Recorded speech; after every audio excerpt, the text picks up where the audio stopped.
C'est une salle historique, hein, puisque ça fait, j'ai même pas compté, mais plus de 40 ans que je viens traîner dans cette salle. Donc c'est toujours le lieu qui rappelle beaucoup d'émotions, surtout positifs.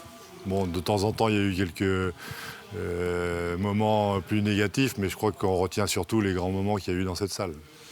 Cette année, c'est la première année en D2 pour le club de La Roche. Cette montée, on peut le dire, historique. Vous avez été repêché, c'est ça? C'était les meilleurs, vous êtes meilleur deuxième des poules. Vous avez été repêché, c'est ça?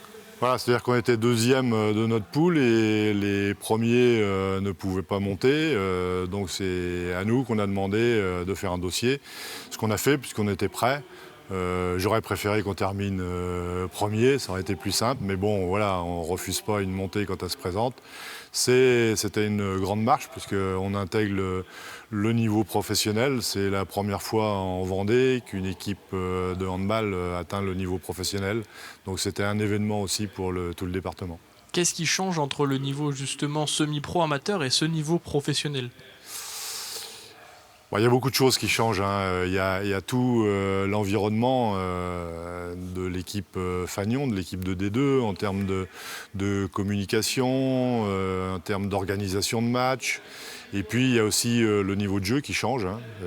On s'en est rendu compte, ça va beaucoup plus vite qu'en N1. Donc il faut s'adapter à ce niveau-là. Il y a beaucoup de choses en termes de communication autour des matchs, de communication autour de l'équipe. Et puis après, nous en interne, il y a une grosse organisation administrative, à la fois dans la gestion des partenaires, l'organisation des VIP, et puis aussi le niveau professionnel, même si on avait déjà des salariés. Ça nous a augmenté énormément le nombre de salariés, donc il y a toute une partie aussi d'employeurs à gérer. Après, ce qui était compliqué, c'est que normalement, tout aurait dû être finalisé au 1er juillet. Bien évidemment, nous, on n'a pas pu au niveau du recrutement, de la composition de l'équipe. Et donc ça a traîné un peu et on a beaucoup travaillé durant l'été. Et on a eu toutes les autorisations juste avant le début du championnat. Et au niveau du budget aussi, j'imagine que là, on passe dans un autre monde, quoi. C'est différent, non? Oui, mais bon, je pense qu'on avait bien préparé les choses. Autant sportivement, on n'avait pas réussi à avoir la première place alors qu'on aurait largement dû l'avoir.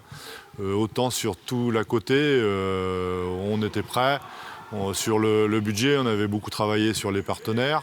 On avait déjà commencé à discuter avec les collectivités et on savait que les collectivités nous suivaient. Et donc cette année, première saison en D2, quel regard là vous tirez, on est au mois de janvier, sur cette première partie de saison? Alors il y a plusieurs choses, hein. Déjà, on est monté dans un contexte un peu compliqué puisque la poule de D2, qui normalement est une poule de 14 équipes, s'est trouvée réduite à 10 équipes. Donc ça change un peu le championnat, ça change un peu son intérêt, ça change le nombre de matchs. Après, on a découvert un autre monde, mais j'ai tendance à dire qu'on y était prêt, peut-être même mieux que certains qui y sont déjà depuis des années. Donc on n'a pas de complexe par rapport aux autres clubs en termes d'organisation, en termes de public, de partenariat. Je pense que là-dessus, on est à notre place. Après, c'est sûr que c'est un peu plus compliqué en termes de déplacement, hein. Ce week-end, on va à Nîmes, on va partir ce soir à 20h30. C'est plus compliqué que d'aller jouer à Bordeaux ou l'année dernière, même quand on allait au plus loin à Côte-Basque, c'était plus facile quand même. Parce qu'on n'a pas une ligne directe de TGV La Roche-sur-Yon-le Pouzin, par exemple. Donc il faut bien organiser les choses. Bon, nous, notre système avec l'entreprise Wano, notre partenaire, qui nous met à disposition, pas gratuitement, mais quand même, qui nous met à disposition des tourbus. On est la seule équipe de D2 à fonctionner comme ceci. Je crois que c'est une solution qui est intéressante. Donc sportivement, sur cette première partie de saison, vous, en tant que président, quel regard vous avez? Est-ce que vous en êtes satisfait pour une première partie de saison en D2? C'est un peu mitigé parce que, alors c'est normal, c'est une première saison, donc on découvrait ce niveau-là. Après, je pense on avait fait un bon recrutement. On a une équipe qui est performante. Elle l'a montré en Coupe de France, dans la poule de Coupe de France où on est invaincu, où on a été gagné au Havre, une équipe de D1. On a fait match nul chez nous contre la Stella Saint-Maur, une équipe de D1. Donc je pense qu'on avait les capacités.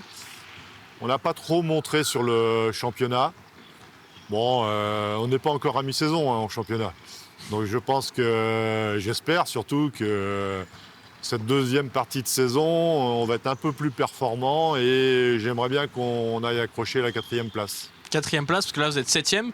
Et cette année, comme c'était 14 équipes, vous l'avez dit, cette année il n'y a pas de descente, c'est ça? Cette année, il n'y a pas de descente, donc on est assez serein. On n'a pas trop de pression, mais par contre, ce qui serait intéressant, c'est d'être 4e. Pourquoi 4e? Parce que les 4 premiers vont faire demi-finale, finale pour le titre. Et donc, ce serait intéressant d'avoir 2 gros matchs, une demi-finale, puisque c'est un match aller-retour, donc une demi-finale à domicile, et puis soit une finale 3-4, finale 1-2 à domicile, ce serait pas mal.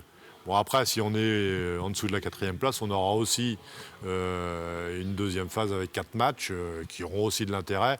Mais j'aimerais bien quand même pouvoir terminer un peu en apothéose. Et justement, au niveau sportif, vous parliez de finir dans les 4 premiers, donc c'est un club qui a des ambitions. Est-ce que dans les prochaines années, l'objectif, c'est clairement d'aller jouer la montée? Oui, l'objectif, il a été affiché clairement de jouer la montée. Si on avait demandé le statut VAP, donc le statut qui permet de monter en D1, c'est parce que c'est dans les objectifs. Maintenant, c'était comme l'objectif de monter en D2. On a un échéancier, mais on ne se met pas non plus la pression. Je pense qu'il faut être prêt quand ça va se présenter et tout mettre en œuvre pour y arriver. Vous parliez du statut VAP juste avant. Vous l'avez obtenu justement pour cette saison en D2. Et là, au début janvier, vous l'avez perdu. Est-ce que vous pouvez nous expliquer un petit peu pourquoi? Oui, en fait, on avait des fonds propres négatifs depuis la saison 2022-2023. Donc on avait 32 000 euros de fonds propres négatifs.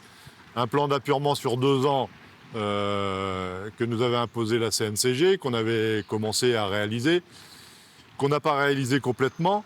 Et donc, le fait de ne pas l'avoir réalisé complètement ne permet pas d'avoir le statut VAP. Sauf que quand on a demandé le statut VAP, on n'avait pas pu donner nos comptes certifiés. Donc, on était sur des approximations.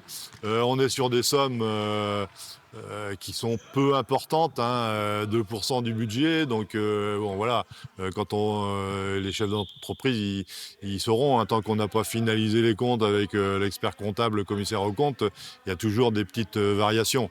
Donc, c'est ce qui fait que la CNCG nous a enlevé le statut VAP, nous a remis un plan d'appurement à 2 ans, qu'on espère bien faire en une seule année, ce qui nous permettra de redemander le statut VAP pour la saison prochaine. Et puis pour cette année, objectivement, même si on faisait une grande fin de saison, je ne pense pas qu'on termine devant Clermont dans les 2 premiers. Simplement, l'intérêt, c'est de se mettre dans le statut VAP pour s'organiser, pour que administrativement tout soit OK, pour être prêt à monter. Et donc, c'est pour ça qu'on l'a demandé dès la première année, pour voir si on était en capacité de l'avoir. Bon, effectivement, on était en capacité de l'avoir. Après, ce qui nous l'enlève, c'est vraiment un point de détail. Si on est en capacité de l'avoir la première année, on doit être en capacité de l'avoir tous les ans. Et donc, tous les ans, on n'aura plus qu'à s'occuper du sportif pour viser la montée. Et je pense que là, actuellement, l'équipe de l'année prochaine, elle est en train de se constituer. Donc c'est le staff, Arnaud Gandet et Félix Charbonneau qui s'en occupent. Et ils vont tout mettre en œuvre pour avoir une équipe compétitive pour jouer le haut de tableau et donc la montée en D1. Depuis combien de temps vous êtes au club? Ah, c'était une bonne question, ça.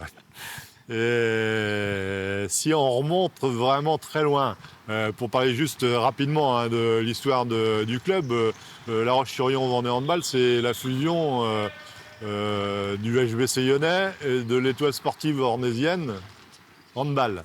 Donc moi j'étais issu de l'Étoile Sportive Ornésienne Handball, donc j'ai commencé à jouer, je devais avoir dans les 13-14 ans. Bon, oui, donc ça fait 50 ans.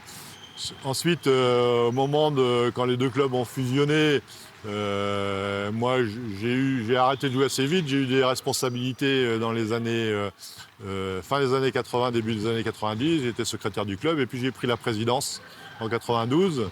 Et c'est à ce moment-là que le club est monté en N1 garçon, qui était le plus haut niveau atteint. Et puis en 95, j'ai fait une petite pause puisque j'ai eu tout un parcours d'élu à la ville et à la région.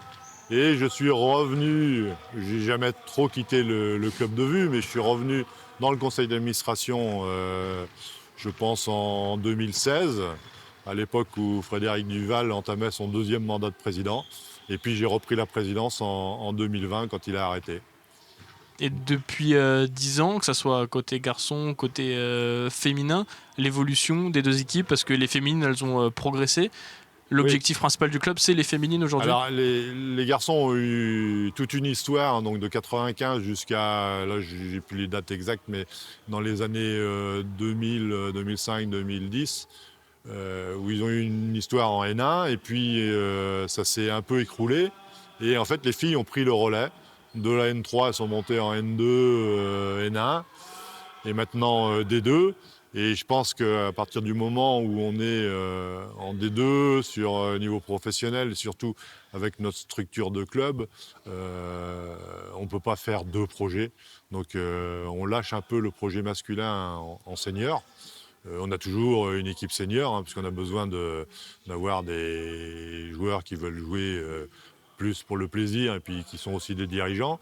Et par contre, on garde la formation jeune et puis on travaille à pousser le projet masculin qui va se dérouler plutôt à Aubigny. Donc on travaille avec eux, on les pousse, mais c'est eux qui vont porter ce projet. Comment vous voyez du coup les prochaines saisons, les prochaines années au club ? Je les vois plutôt de façon positive, hein. Je pense qu'on va continuer à structurer, hein. On a besoin de structurer, hein, parce qu'il faut aussi... je pense qu'il faut bien se mettre dans la tête que ceux qui dirigent les clubs, ils sont propriétaires de rien du tout. Et qu'on n'est que de passage. Et que notre rôle, c'est aussi de tout mettre en œuvre pour assurer la suite, pour que des gens viennent prendre notre place, justement. Et donc faire avancer le club, et c'est le club qui doit sortir grandi de tout ce qu'on met en place.